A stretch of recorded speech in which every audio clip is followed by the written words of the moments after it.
বিশ্ব নবীর সাহাবী আবু বকর রাদিয়াল্লাহু তাআলা আনহুর দাওয়াতে এই উসমান রাদিয়াল্লাহু তাআলা আনহু চতুর্থ নাম্বার ইসলাম গ্রহণ করেছিলেন।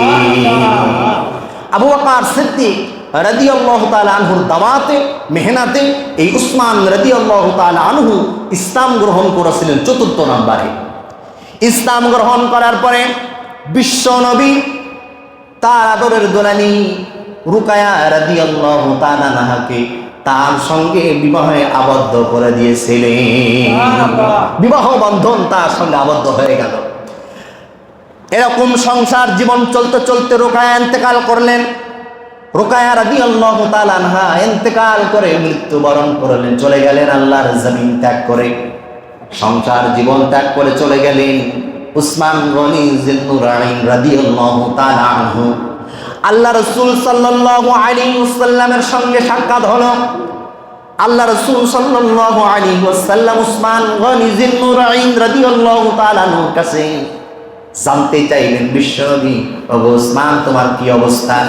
উসমান রাদিয়াল্লাহু তাআলা আনহু বললেন, আমি আপনার কাছে বলতে চাই এতটা কষ্ট এতটা আঘাত কেমনে আমি সহ্য করবো, এটা কেমনে ফয়সালা মেনে নিব? আল্লাহ রাসূলের কাছে ব্যক্ত করলেন। রাসূলুল্লাহ সাল্লাল্লাহু আলাইহি ওয়াসাল্লাম বললেন, তোমার কষ্টটা কি? উসমান রাদিয়াল্লাহু তাআলা আনহু বললেন, ওগো বিশ্ব নবী আপনার মেয়ে আমি বিবাহ করেছিলাম, আপনি হলেন আমার শ্বশুর, আমি হলাম আপনার জামাই। আজকে মৃত্যুবরণ করলো আপনার মেয়ে, আপনার সঙ্গে শ্বশুর আর জামাইয়ের সম্পর্কটা নষ্ট হয়ে গেল। আমার বড্ড ইচ্ছা ছিল আমি যেন কাল কিয়ামতের মাঠে বলতে পারি, আমার গুনাহ থাকতে পারে, আমি বিশ্ব নবীর জামাই, তুমি আমাকে নাজাতের ফয়সালা করো রব। এ কথা বলা তো মুছে গেল, এই সম্পর্কটা তো আমার সঙ্গে বিচ্ছিন্ন হয়ে গেল। মনটা বড় মলিন হয়ে গেল, চোখ দিয়ে পানি দরদর করে পড়ছে। বিশ্ব নবী বলেন, ওগো উসমান চিন্তিত হয় না, এই মাত্র জিবরাইল আলাইহিস সালাম আমার কাছে সুসংবাদ নিয়ে এসেছে, আমার কাছে অর্ডার নিয়ে এসেছে, আমি যেন তোমার সঙ্গে কুলসুমকে আবার তোমার সঙ্গে বিবাহ বন্ধন আবদ্ধ করে দিই। রুকায়া রাদিয়াল্লাহু তাআলা আনহা মারা গেলে একই দেনমোহরে আবার রুকায়ার মারা যাওয়ার পরে কুলসুম রাদিয়াল্লাহু তাআলা আনহাকে বিশ্ব নবীর মেয়ে তার সঙ্গে আবার বিবাহে সম্পর্ক একত্রিত করে রাখলেন। জোরে বলুন সুবহানাল্লাহ। হয়ে গেল, তৃতীয় মেয়েটাও মারা গেলেন। আর বললেন, বিশ্ব নবী বললেন, ওগো আমার সাহাবী, আমার যদি মেয়ে থাকতো, আমার যদি আর কোনো মেয়ে থাকতো, আমি তোমার সঙ্গে বিবাহ দিয়ে দিতাম। আমার তো আর কোনো মেয়ে নাই। এই সাহাবী উসমান রাদিয়াল্লাহু তাআলা এমন ছিলেন, বিশ্ব নবী জনাবে মুহাম্মদুর রাসূলুল্লাহ সাল্লাল্লাহু আলাইহি ওয়াসাল্লাম একবার বুঝেন এই সাহাবীর সম্পর্কে আল্লাহ রাসূলের কি বাণী ছিলেন। বিশ্ব নবী উহুদ পাহাড়ে উঠলেন, উহুদ পাহাড়ে উঠেছেন, তার সঙ্গে তিনজন সাহাবী ছিল। বলেন কয়জন? আবার আওয়াজ দেবেন কয়জন? আল্লাহ রাসূল যখন উহুদ পাহাড়ের উপরে উঠলেন, কোন একটা কাজ নিয়ে উহুদ পাহাড়ে উঠলেন সাহাবীদেরকে নিয়ে, বিশ্ব নবী উহুদ পাহাড়ের উপরে দাঁড়াইলেন। উহুদ পাহাড় থরথর করে কাঁপতেছে, থরথর করে কাঁপতেছে। হাদিস বর্ণনাকারী বললেন, বিশ্ব নবী উহুদ পাহাড়ের উপরে পায়ের আঘাত দিয়া বললেন, ওগো উহুদ পাহাড় তুমি কি জানো তোমার বুকের উপরে কে দাঁড়িয়ে আছে? ওগো উহুদ পাহাড় বেয়াদবি করো না, তুমি কি জানো তোমার পাহাড়ের উপরে কে দাঁড়িয়ে আছে? উহুদ পাহাড় আঘাত দিয়া বললেন, তুমি থর থর করে আর কেঁপো না, তুমি জানো না তোমার বুকের উপরে বিশ্ব নবী এই বুকের উপরে দাঁড়িয়েছে। জোরে বলি সুবহানাল্লাহ। বিশ্ব নবী দাঁড়িয়ে আছে, আর কে দাঁড়িয়ে আছে তুমি জানো না? তোমার উপরে একজন সিদ্দিকীন দাঁড়িয়ে আছে, যিনি সত্যবাদী উপাধি পেয়েছেন, আবু বকর সিদ্দিক রাদিয়াল্লাহু তাআলা আনহু দাঁড়িয়ে আছে। বিশ্ব নবী দাঁড়িয়ে আছে, সিদ্দিক একজন সাহাবী আবু বকর রাদিয়াল্লাহু তাআলা আনহু দাঁড়িয়েছে। তুমি জানো না আর কে দাঁড়িয়ে আছে? দুইজন শহীদ, ওমর ফারুক রাদিয়াল্লাহু তাআলা আনহু আর উসমান গনি জিন্নুরাইন রাদিয়াল্লাহু তাআলা আনহু। এই হাদিস থেকে বর্ণনা থেকে পাওয়া যায়, এই বর্ণনা থেকে পাওয়া যায় যে উসমান গনি জিন্নুরাইন রাদিয়াল্লাহু তাআলা আনহু একদিন না একদিন শাহাদাতের পেয়ালা পান করবে। এই হাদিস থেকে বর্ণনা হলো যে এই কথা বলতে যায় বলল যে ওমর ফারুক রাদিয়াল্লাহু তাআলা আনহু তিনি শাহাদাত বরণ করবেন এবং উসমান গনি জিন্নুরাইন রাদিয়াল্লাহু তাআলা আনহু তিনিও শাহাদাত বরণ করবেন। জোরে বলি সুবহানাল্লাহি ওয়া বিহামদিহি। ভাই দোস্ত বুজুর্গান দিন, উসমান গনি জিন্নুরাইন রাদিয়াল্লাহু তাআলা আনহু খেলাফতের মসনদে, এই উসমান গনি জিন্নুরাইন রাদিয়াল্লাহু তাআলা আনহু খেলাফতের মসনদে বসলেন। এক নয় দুই নয় 12টি বছর খেলাফতের মসনদ কায়েম করলেন। এক নয় দুই নয়। আল্লাহর এই পয়গম্বরের সাহাবী আল্লাহ রাব্বুল আলামিন তাকে 12টি বছর খেলাফতের দায়িত্ব পালন করার শক্তি দিয়েছিলেন। 12 বছর তিনি 12টি বছর খেলাফতের মসনদে ছিলেন। 44 লক্ষ মাইল বর্গ মাইলে 44 লক্ষ বর্গ মাইলে কালেমের দাওয়াত দিতে দিতে কালেমার ঝান্ডা উড়ায়া রাখছিলেন। এত বড় সাহসী, এত বড় দানবীর তিনি ছিলেন। এই সাহাবী এক দাওয়াত দিতে লাগলেন। কালেমার কি দাওয়াত দিলেন? লা ইলাহা ইল্লাল্লাহু মুহাম্মাদুর রাসূলুল্লাহ। আপনারা কি একটু প্রাণ খুলে এই জিকিরটা করতে পারবেন? করেন লা ইলাহা ইল্লাল্লাহ। আওয়াজটা একটু দাও, আওয়াজ দাও। ইল্লাল্লাহ লা ইলাহা ইল্লাল্লাহ লা ইলাহা ইল্লাল্লাহ লা ইলাহা ইল্লাল্লাহ মুহাম্মাদুর রাসূলুল্লাহ। তিনি খেলাফতের মসনদে বসে এই কালেমার দাওয়াত দিতে লাগলেন, সত্য দিন এবং সত্য ধর্ম। এভাবেই তারা খেলাফত চলতে লাগলে। আপনারা বলুন, কোন চোর যদি ক্ষমতায় বসে, চোর সম্পর্কে কখনো বিচার করতে পারবে? কোন জিনাখোর যদি ক্ষমতার মসনদে বসে, সে কি জিনাখোরের বিচার করতে পারবে? পারবে না। কারণ সে নিজেই তো অপরাধী, সে নিজেই অপরাধী। সে কখনো এই অপরাধের প্রতিবাদ করতে পারবে না। কথা বলেন। কিন্তু উসমান গনি জিন্নুরাইন রাদিয়াল্লাহু তাআলা আনহু, তেনার আদর্শ ছিল বিশ্ব নবীর আদর্শ। তার নীতি ছিল মহান রব্বুল আলামিনের কোরআনের নীতি। কথা বলে। সে কি কখনো চাবে সমাজে দুর্নীতি, চাঁদাবাজ, ধান্দাবাজ, চুরি, ডাকাতি, জেনা, বেবিচারি এগুলো হোক? আওয়াজ দিবেন একটু আজকে। কেন তিনি চাবে না কখনো? কেননা কোরআন তার ধর্ম হয়ে পড়েছে, জীবন হয়ে পড়েছে। তিনি দিন শিখেছেন, আল্লাহ রাসূলের আদর্শ শিখেছেন, সে কখনো চাবে না। এবার যখন মিথ্যাকে আলাদা করতে লাগলো, সত্যকে যখন আলাদা করতে লাগলো, জিনাখোরদের বিচার করতে লাগলো, মিথ্যাবাদীদেরকে ঠাঁই দিতে লাগলো না, গাজাই আবাখোরদেরকে ঠাঁই দিতে লাগলো না। আপনারা বলুন, যখন এই অপরাধগুলোর যখন প্রতিবাদ করবে, আপনারা বলুন অপরাধীরা কি তারে ভালোবাসতে শুরু করবে? বলেন। আপনি যখনই প্রতিবাদ করবেন, আপনি ভালো মানুষ, আপনার হালুয়া, পোলোয়া, ডিম, কোরমা খাওয়াবে, রান খাওয়াবে। আপনি যখনই সত্যকে প্রতিষ্ঠিত করার জন্য অপরাধগুলোকে আপনি প্রতিবাদ করবেন, তখন আপনার কপালে আর এগুলো জুটবে না। ওই সিং দরজা দিয়ে ঢুকাইয়া আপনাকে কারাগারে আবদ্ধ করে রাখবে। চিল্লায় বলেন ঠিক? আপনি কিছু বলবেন না, আপনার কোনোদিন জেলে যাওয়া লাগবে না। আপনার কিছু বলবেন না, আপনাকে নিয়ে সমালোচনা হবে না। কিন্তু সত্য দিনকে যখনই বুঝাবেন, তখনই ওমর ফারুক রাদিয়াল্লাহু তাআলা আনহুর মতো, ইব্রাহিম আলা নবিয়্যিনা আলাইহিস সালাতু ওয়াস সালামের মতো আগুনে পুড়তে হবে। কথা বলেন ঠিক? আপনি যখনই সত্যর দাওয়াত দিবেন, ইউনুস নবী আলাইহিস সালাতু ওয়াস সালামের মতো মাছের পেটে যাওয়া লাগবে। কথা কয় না? সত্য দিন আপনি যখনই প্রচার করতে যাবেন, জাকারিয়া আলাইহিস সালাতু ওয়াস সালামের মতো গাছের ভিতরে যায়া আপনাকে দ্বিখণ্ডিত হতে হবে। চিল্লায় বলেন ঠিক না? রাগ করতেছেন আপনারা? অর্থাৎ সত্য বললেই আপনার উপরে খালু বেজার হবে। কথা বলে।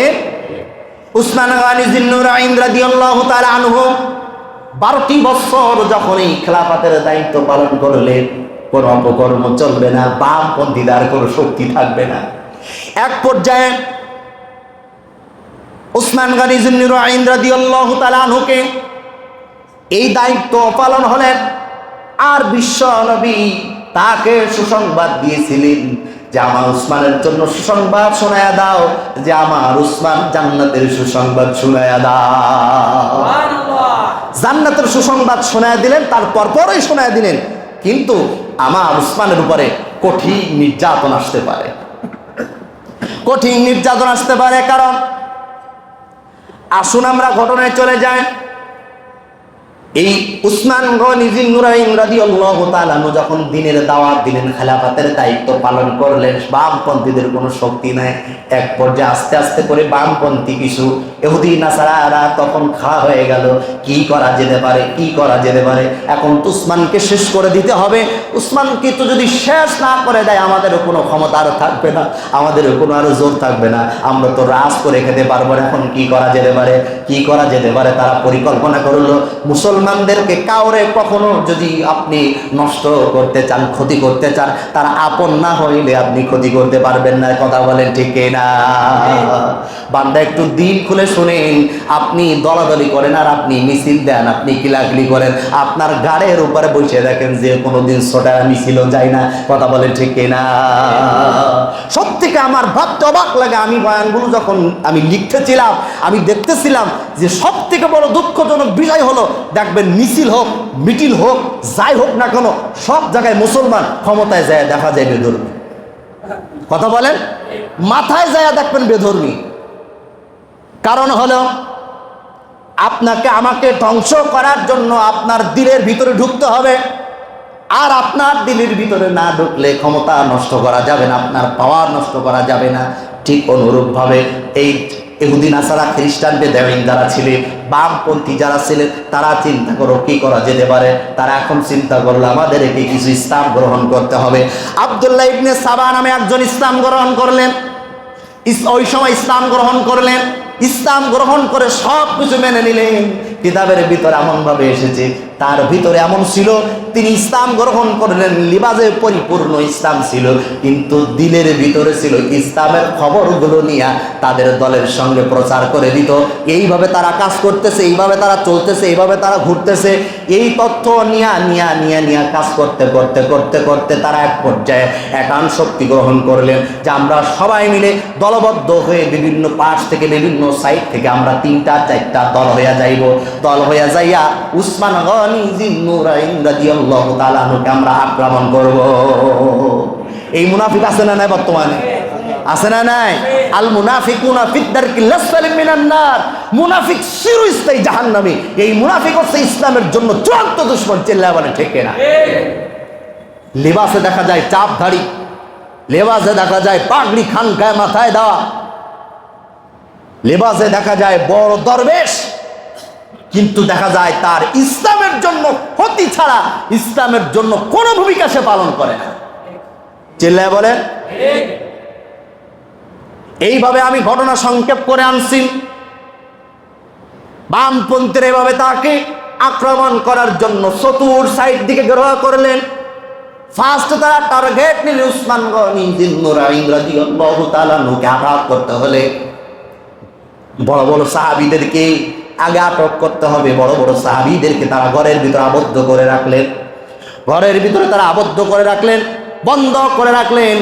আর তারা আক্রমণ করলেন বাড়ির উসমান গনি যুন্নুরাইন রাদিয়াল্লাহু তাআলা আনহুর বাড়ির চতুর সাইড দিয়ে ঘেরা করে আগুন জ্বালায়া দিলেন। পাঁচুরি টপলায়া, ঘেরোয়া টপলায়া একজন ওর ভিতরে প্রবেশ করলেন। ঘরের ভিতরে প্রবেশ করার পরে উসমান গনি যুন্নুরাইন রাদিয়াল্লাহু তাআলা আনহু চিন্তা করলেন, আমি আজকে বুঝি আর বাঁচবো না, আজকে বুঝি আমি আর দুনিয়ায় থাকতে পারবো না। আমাকে মনে হয় শহীদের ওই বিশ্ব নবীর কথা মনে হয় আজকে পরিপূর্ণ হয়ে যাবে। আমি মনে হয় শহীদের পেয়ালা পান করে দুনিয়ার থেকে বিদায় নিয়ে যাব। তিনি প্রস্তুতি গ্রহণ করলেন, তিনি রোজা রাখলেন, তিনি নামাজ আদায় করলেন, কোরআনুল কারীম নিয়ে তেলাওয়াত শুরু করে দিলেন। কোরআনুল কারীম পড়তে লাগলেন। পাঁচুরি টপলায় একজন উপর দিয়া ওর ভিতরে প্রবেশ করলেন। ঘরের ভিতরে প্রবেশ করে উসমান গনি যুন্নুরাইন রাদিয়াল্লাহু তাআলা আনহুকে জোরপূর্বক দাড়িটা জোরপূর্বক মুঠ করে ধরে চাপিয়ে দিলেন। বিশ্ব নবীর সাহাবী উসমান গনি যুন্নুরাইন রাদিয়াল্লাহু তাআলা আনহু বললেন, ওগো ভাতিজা, তুমি যে কর্মটা করেছো, তুমি আল্লাহর নবীর, বিশ্ব নবীর নূর মুবারক, দাড়ি মুবারক, সব থেকে কাছের সুন্নাহ তুমি আজকে মুট করে ধরে রেখেছো। এইটা যদি তোমার বাবা দেখতো, তোমার বাবা দেখলে এটা কোনোভাবেই বরদাস্ত করতে পারতো না। তুমি অত্যন্ত বড় একটি বেয়াদবি করে ফেলেছো। তুমি দাড়ি মুবারক ধরে কেন আমাকে তুমি হয়রানি করতে চাচ্ছ? এই জিনিসটা যখনই বুঝাইলেন, তখন দাড়িটা ছেড়ে দিয়ে চলে গেলেন। পরবর্তী আর একজন তার উপরে চলে আসলেন, তার উপরে আর একজন এসে তার আঘাতের উপর আঘাত করলেন, মাথা দিয়ে আঘাত করলেন, হাত দিয়ে আঘাত করলেন, লোহার লাঠি দিয়ে আঘাত করলেন, আর তার উপরে কঠিন প্রহার নির্যাতন চালাইতে লাগলেন। উসমান গনি জিন্নুরাইন রাদিয়াল্লাহু তাআলা আনহুর উপরে পড়ে গেল। উসমান গনি জিন্নুরাইন রাদিয়াল্লাহু তাআলা আনহুকে অন্য কোনো অপরাধী নির্যাতন ভোগ করতে হয় নাই, শহীদ হতে হয় নাই, শুধুমাত্র আল্লাহর জমিনে আল্লাহর দ্বীন আর তাওহীদের দাওয়াত দেওয়ার কারণে। চিল্লায় বলেন ঠিক না? উসমান গনি জিন্নুরাইন রাদিয়াল্লাহু তাআলা আনহুকে আঘাতের উপর আঘাত করে তাকে শহীদ করে দেওয়া হলো, শহীদ করে দেওয়া হলো। আর যখন লোহা দিয়ে আঘাত করেছিল, মাথার থেকে রক্ত ফিনকি দিয়া, উসমান গনি জিন্নুরাইন রাদিয়াল্লাহু তাআলা আনহু তখন কোরআন তেলাওয়াত করতেছিলেন। কোরআন মেলানো ছিল, কোরআন যখন মেলানো ছিল, তার মাথার থেকে রক্ত ফিনকি দিয়া রক্ত কোরআনুল কারীমের উপরে ছুটে এসে একটা ফোঁটা বের করেছিল। তাফসীর কারো কেমন ভাবে, গবেষণা কারো কেমন ভাবে বের করেছেন, এই আয়াতটি তখন লিপিবদ্ধ ওই আয়াতের উপরে, কোরআনুল কারীমের আয়াতের উপরে পড়েছিল, ফাসায়াকফিকাহুমুল্লাহু ওয়া হুয়াস সামিউন আলীম। ওরা আপনাকে যতই নির্যাতন করতে চাক, ওরা আপনাকে যতই আবদ্ধ করতে চাক, আমি আল্লাহ সব থেকে উত্তম সহযোগিতাকারী। জনগণ সুবহানাল্লাহ। যতই আপনারা বলুন, এই যে রব্বে কারীম, সহযোগিতাকারী, উত্তম ফয়সালাকারী, তিনি হলেন অমুখাফিকিরান, তিনি হলেন রব, তিনি আমাদের প্রতিপালক। আপনারা বলুন, সেই রব এখনো পর্যন্ত আছে না? যারা ইসলামের পক্ষে কথা বলে, যারা ইসলামের সঙ্গে চলে, কোরআনের রাজ কায়েম করতে চায়, তাওহীদের দাওয়াত বাণী ছড়িয়ে দিতে চায়, কোরআনগুলো মানুষকে বুঝাইতে চায়, আমিও বলতে চাই, তাদের উপরে যতই নির্যাতন, জেল জুলুম, কারাবন্দি, যত ফাঁসি হোক না কেন, যেভাবেই নির্যাতন আসুক না কেন, আল্লাহ রাব্বুল আলামিন তাদের জন্য উত্তম ফয়সালা করবেন। চিল্লায়ে বলেন ঠিক না? ইব্রাহিম আলা নবিয়্যিনা আলাইহিস সালাতু ওয়াস সালামের এত নিকুণ্ডের ভিতর ফেলা ছিল, 40 মাইল পর্যন্ত কেউ যাওয়ার শক্তি ছিল না। আপনারা বলুন, ওই অগ্নিকুণ্ডর ভিতর থেকে ইব্রাহিম আলাইহিস সালাতু ওয়াস সালামকে সুস্থ এবং ভালোভাবে রক্ষা করেছিলেন তিনি কে? আল্লাহ রাব্বুল আলামিন তাকে রক্ষা করে নিয়ে এসেছিলেন। বলেন, এই ক্ষমতা মালিকের আছে না নাই? মালিকের আছে না নাই? অবশ্যই আছে। তাহলে এটা আমি বুঝাইতে চাইলাম যে রবের এই ক্ষমতা রয়েছে, আপনাকে আমাকেও সঠিক পথ দেখিয়ে সহযোগিতা করে, উপকার করে রব্বে কারীম আমাদের পাশে সর্বোপরি সর্বসময় থাকবেন। চিল্লায়ে বলেন ঠিক না?